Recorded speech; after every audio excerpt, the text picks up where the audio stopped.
Welcome to the Boat Buyer's Secret Weapon Series. I'm your host, Captain Matt, and today we're talking about the problems with stern drives. We're going to start with the stern drive. You can see this is a Yamaha stern drive. Yes, Yamaha did make a stern drive.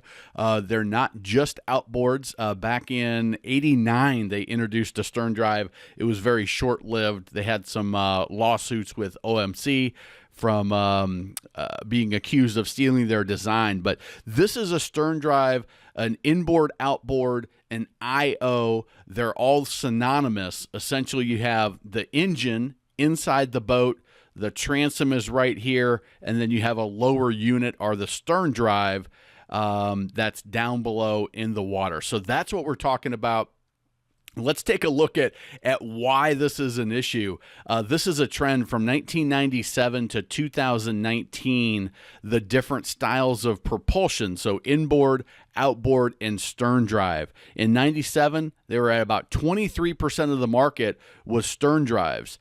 73% was outboards, and 4 to 5% was inboards. Over time, you can see the red is stern drive.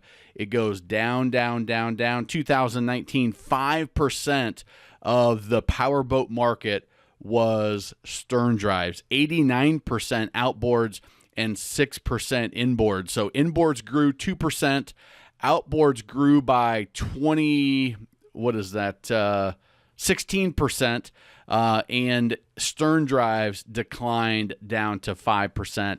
They got a huge market share taken away from them. So that's what's going on in the stern drive market.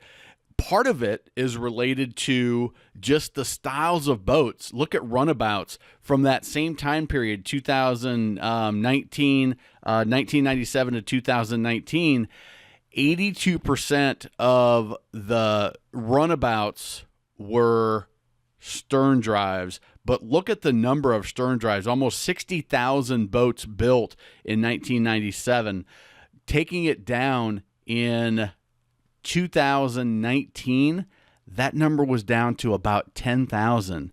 And of those 10,000, about 36% were stern drives. Well, where did that market go? Well, all those people bought pontoons, right? The pontoons became real popular. Outboards became more powerful. They were starting to do higher horsepower in the early, 2010 or so. You started to see a lot of that happen. They started putting outboards on cruisers. So in the late 90s, over 90% of cruisers had stern drives. A portion had outboards, a portion had inboards, but now, 2019, only 69% of cruisers had stern drives. And again, look at the numbers. Over 20,000 built in 98. Well, that number was down to about 7,000 in 2019. So the cruiser market and the runabout market just tanked. I mean, it was cut by more than half. And pontoons had a big impact. Wake boats had an impact, and jet boats had an impact. So that's what's going on. And you might say, well, what's the problem with stern drives? Well, let's take a look. The first is the sound. The outboards, not only did they become more powerful with 150s being commonplace in the 2009, 2010, 2011, then they added the 225s, the 250s, the 300, the 425 when Yamaha came out. Holy crap, that's a 425. Then Yamaha, or Mercury, came out with the 600 this year. Seven Marine had their 777 horsepower, which really never took off, and now Volvo has disbanded it after they bought it. But still, you've got a 600 horsepower outboard out there. 425s you see commonplace in the saltwater market. 300s are everywhere, and that was just unheard of 10, 15 years ago. So if you crank up even that 425 or the 600, you crank that up compared to even the newest stern drive, and you can't even hear the outboards run. They are quiet. imperceptible in most cases. You're going to hear wind way before you hear that. The stern drives, they've gotten a little bit quieter, but you still have that rumble of that big engine that's in the boat. So that's number one. Number two is an outboard can tilt all the way up out of the water. So if you're leaving your boat in the water, you can have that outboard, boom, tilt all the way out, no corrosion, no damage, no replacing your anodes, no maintenance. That stern drive, you can't tilt that up out of the water at all. It's situated in the water. So if you leave the boat in the water, especially on a cruiser, you're not going to haul your cruiser out if you're over 28 feet. So the outboards became more popular there. The inboards with a direct drive or a V drive where there's just a shaft and a prop started winning out. And now the stern drive market was getting eaten away in cruisers and in the pontoon market. And it's why stern drives can be a problem.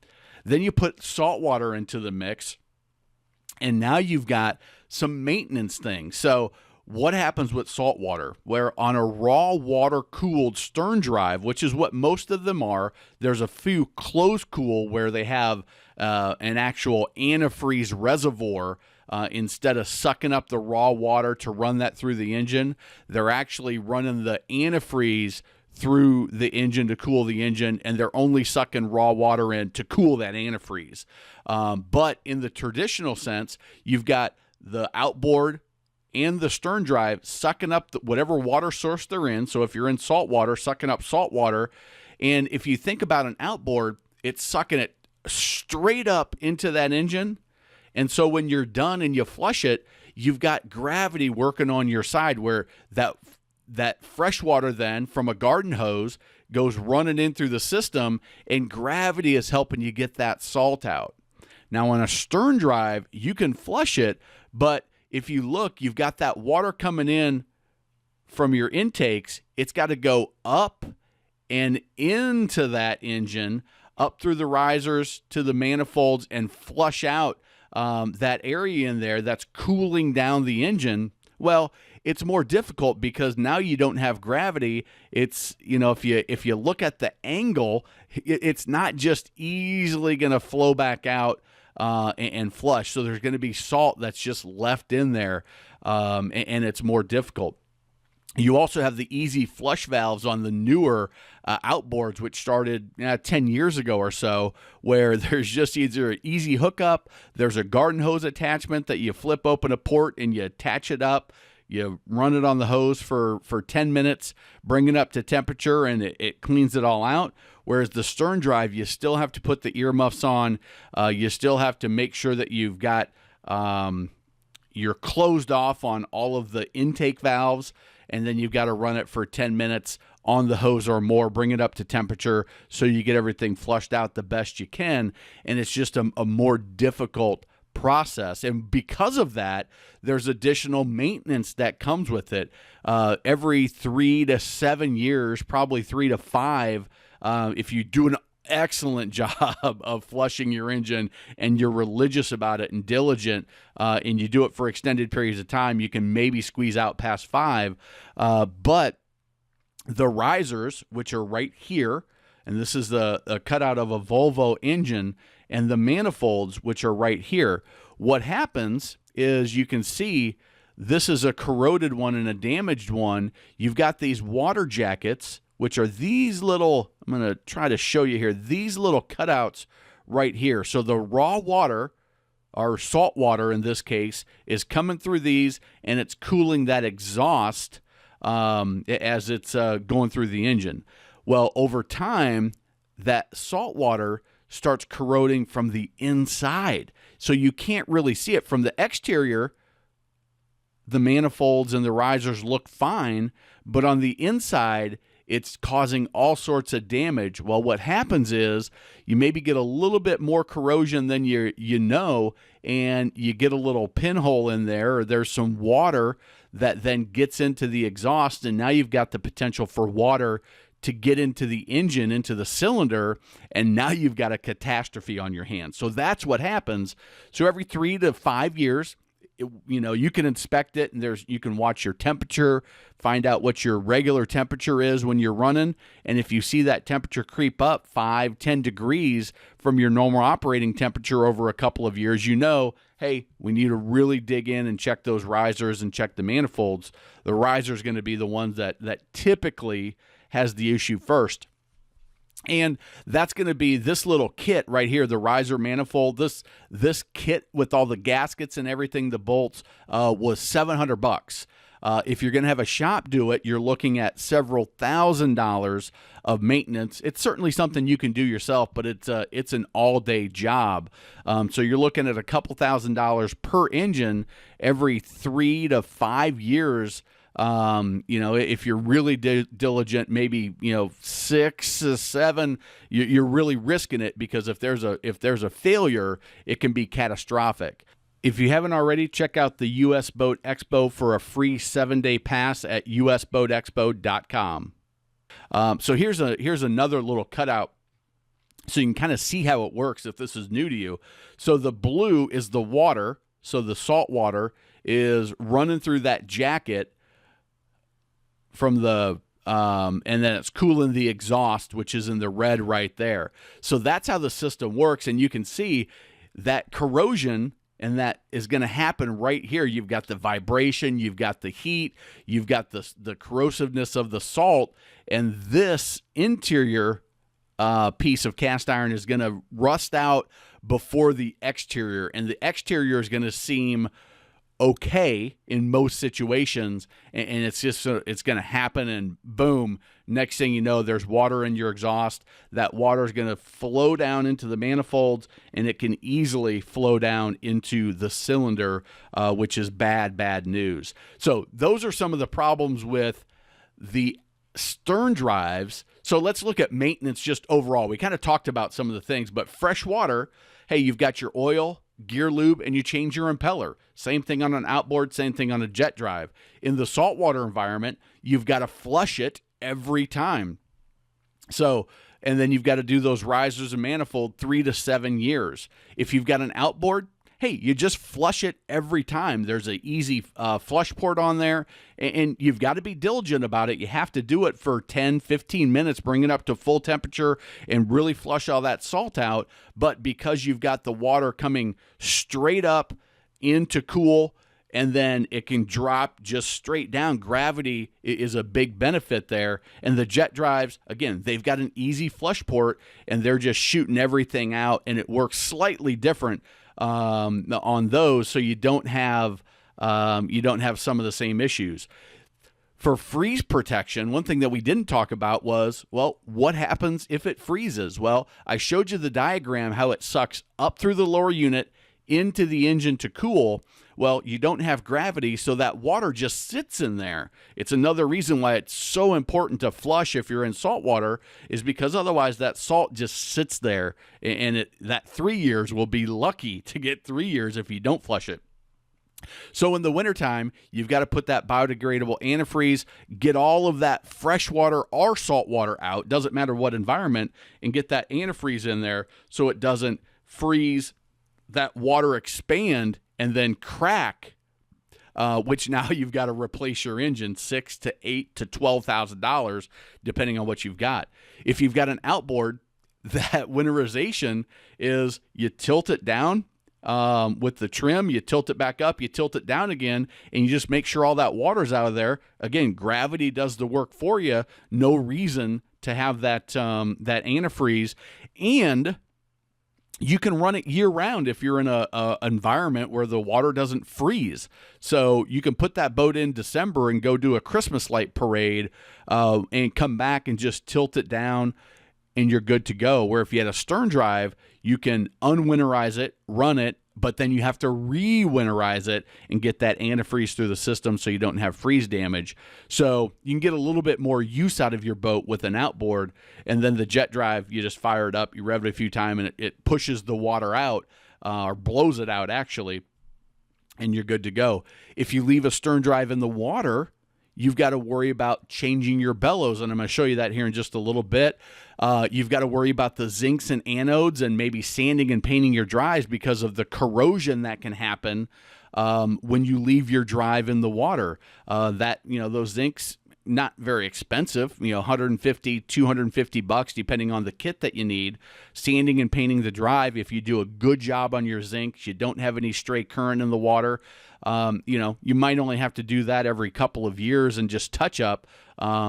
If you don't do a good job, it can be a several $100 job or several hour job and do it yourself. And then you've got to worry about your freezing. And if you leave the boat in the water, you can use a bilge heater or you can haul it out. Outboards, you just change your zincs and anodes as needed. Same thing with jet drives. So the maintenance is much easier as well. Let's look at the cost. Because of the need for catalytic converters back in, I don't even know, 2010, 11, 12, somewhere in that time frame, the EPA said, got to have catalytic converters on these engines, where the outboards didn't have to do that. So they got more expensive. So if you look at similar horsepower, and these aren't 100% right. I did the best job I could trying to get accurate information on cost, but a 200 horsepower MerCruiser, about $14,000. The same horsepower Volvo, about $20,000. That seemed off to me. I would have thought the Volvo would have been a lot closer, but it's near, with a Yamaha outboard around $19,000. So, that MerCruiser number to me might have missed some things. Maybe the housing wasn't included or something, but that's a little bit less expensive than the Volvo. The 8.2 liter, the 430 horsepower MerCruiser in Volvo, $32,000, $48,000. The Yamaha 425, $45,000. Again, my guess is that MerCruiser number is not quite right, but it's the best number I could find. And again, that's why you see the little asterisk there. What about weight? Well, the stern drive tends to be a little bit heavier. So if you look at that 200 horsepower MerCruiser, 846 pounds versus the Volvo 891, the Yamaha 200, only 487 pounds. So you're looking at 300 plus pounds less, which means you're going to get better performance out of that 200 horsepower Yamaha, because it's like taking a person and a half, two people off the boat. And that weight, as you know, makes a lot of difference. Same thing with the 8.2 MerCruiser. The Volvo, much lighter. They're using a different style with the aluminum, and they've got their weight down. But even that 425 Yamaha is still less than the Volvo, and way less, 300 plus pounds again, less than the MerCruiser. So again, that power to weight ratio favors the outboard. Again, you can see why the outboards have really come on strong, is their innovation, and everything has really stepped it up. So let's take a look at those anodes and the bellows. So the anodes are these sacrificial metals right here. There sometimes will be one on the prop hub. That's designed to, if there's any corrosiveness going on, whether it's from electrolysis, from stray current in the water, whether it's just corrosive water and it starts eating away this phantom black paint or the Volvo paint, these anodes are designed to go first because it's going to attack the weakest metal first, okay? It's going to attack the easiest thing to attack first. That's going to attack these, and it's going to keep your drive in good shape. Again, if you start eating away this paint, eating away this metal, eventually you go all the way through until you get to the gears, and now you've got a replacement on your hand, $3,000 to $5,000, depending on what's going on. The bellows are these little rubber tubes here where the shift cables go through, and then there's an exhaust bellows as well. Those are just a soft rubber tubing to keep water from getting in the boat. If you leave your boat in the water, you're going to have to change those out periodically if they get brittle, kind of get cracked, dry rotted, whatever. If you've got a hole in there, a crack in there, what's going to happen? Well, that's below the water line. That water's going to go right into your boat. Your boat's going to sink, and that can be bad news.